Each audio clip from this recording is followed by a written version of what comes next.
تو یہ کہ کل ہم ذرا سا چونکہ اس وقت بہت وقت کم تھا تو شاید ہم نے بات پوری طرح کٹ نہیں کی.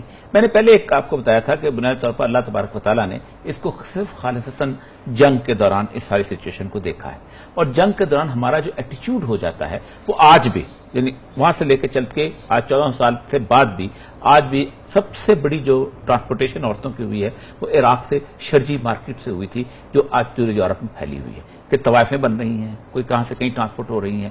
جنگ عظیم اول میں بھی ایسا ہوا, جنگ عظیم 2 میں تو جاپان سے جہازوں کے جہاز گئے, پھر ویتنام سے گئے, اور پھر ایسٹرن یورپ کی جس وقت پوری کی پوری ٹرانسپورٹیشن عورتوں کی ہوئی ہے وہ دیکھنے کے قابل. تو اسلام نے بنیادی طور پر اس ساری سچویشن کو کنٹرول کرنے کے لیے سب سے پہلی بات کہ آپ کسی عورت کو اس کے گھر میں بیٹھی ہوئی تو آپ اس کو اپنے قابو میں نہیں لے سکتے. کوئی اس کا گھر میں خاوند سب کچھ موجود ہے تو بھی حالت ایسی نہیں. کچھ ہوتے ہیں جو کمبیٹنٹ آپ کے ساتھ وار کے اندر جب آتے ہیں تو وار کے اندر کچھ عورتیں ہوتی ہیں آپ کے ہاتھ میں آ جاتی ہیں.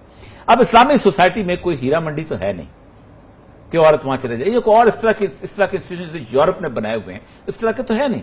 تو اسلام کہتا تھا کہ ان کو معاشرے کے اندر کیسے پروٹیکٹ کیا جائے. اس میں 2 راستے رہ جاتے ہیں. پہلا راستہ ہوتا ہے کہ کوئی انسٹیٹیوشن بنا لیا جائے جس میں ان عورتوں کو رکھا جائے. دنیا پوری کی سائیکالوجسٹ اس بات پہ متفق ہیں کہ انسٹیٹیوشنل ارینجمنٹ جو ہوتی ہے وہ انسان کے اندر انتہائی مسائل پیدا کرتی ہے. اس وقت یورپ کے اندر جو عورتیں انسٹیٹیوشن میں رہتی ہیں, مثلا جو گھروں سے بھاگ کے نکلتی ہیں, اس وقت ایسٹرن خصوصاً ایشین وومن جو ہیں انگلینڈ میں سب سے زیادہ ہے, اور سب سے زیادہ ان جگہوں سے پروسٹیٹیوشن اور طوائفی ہوتی ہے. اس کا مطلب یہ ہے کہ آپ کو ایک ماحول چاہیے گھر کا, اور چونکہ اسلام فیملی انسٹیٹیوشن میں بیس کرتا تھا اس لیے پہلی بات تو یہ ہے کہ جتنی عورتیں وہاں سے آئیں گی جو اس طرح کی ہیں جن کے خاوند جنگ میں مارے گئے ہیں یا ان کا کوئی اور پرسان حال نہیں ہے وہ دیکھنے والے, وہ پہلی بات ہے کہ اسٹیٹ کے پاس آئیں. یہ نہیں کہ ایک مسلمان اٹھے گا اور اٹھا کے جا کے کہ یہ میری لونڈی ہے, یہ میری لونڈی ہے, جیسے ہمارے ہاں اور آج جنگوں میں ہوتا ہے.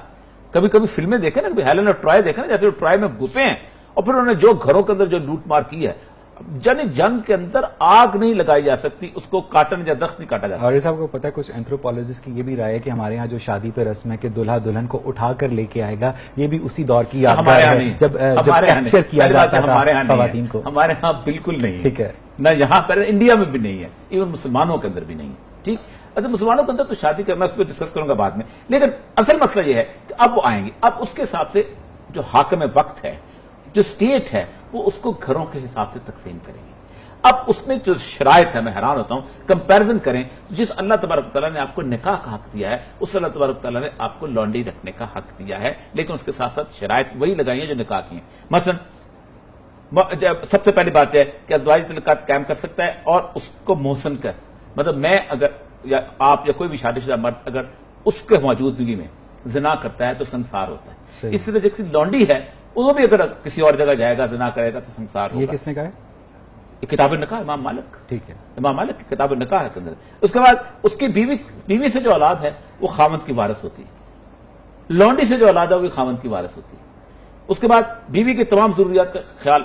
اب اللہ کے رسول نے پتہ کیا کہا ہے, جو خود پہنتے ہو وہ اسے پہناؤ.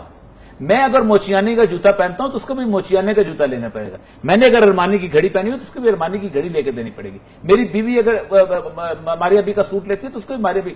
یہ کچھ آسان کام نہیں ہے. ٹھیک, اس کے بعد اگر خاوند کی بھی ضروریات پوری نہیں کرتا تو بیوی عدالت جا سکتی ہے. یہاں پر بھی اگر لانڈی اگر اس کی ضروریات پوری نہیں کرتا تو وہ عدالت جا سکتی ہے.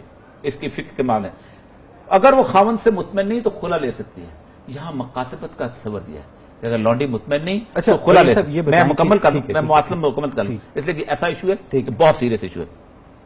ٹھیک ہے, اگر خاوند بیوی کے ازواجی تعلقات پوری طلاق لے سکتی ہے, اور اسی طرح اس کو بھی لانڈی کو بھی حق دیا گیا ہے کہ لے سکے.